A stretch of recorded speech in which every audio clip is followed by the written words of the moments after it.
ना जाने के करुई हो आइल हो खबरिया रामा।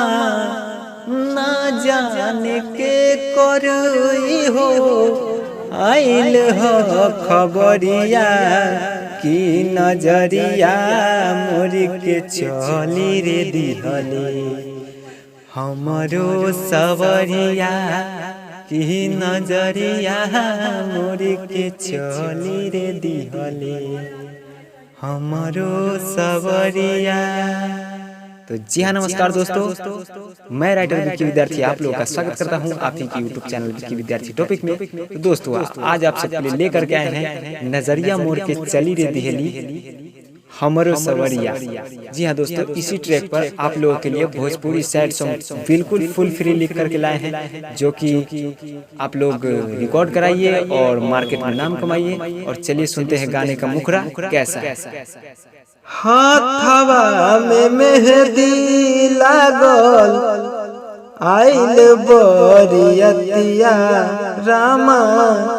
हाथवा में मेहंदी लागल आइल तोर बरतिया की नजरिया मोरी के चली रे जइबू पिया के नगरिया की नजरिया मोरी के चली रे जइबू पिया के नगरिया।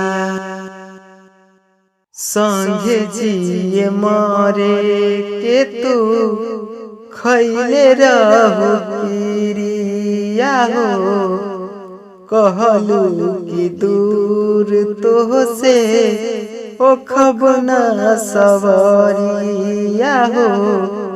सुनसान कोई जइबू सुनसान कोई के जइबू हमरो जिंदगिया की नजरिया मोरी के चली रे जइबू पिया के नगरिया की नजरिया मोरी के चली रे जइबू पिया के नगरिया।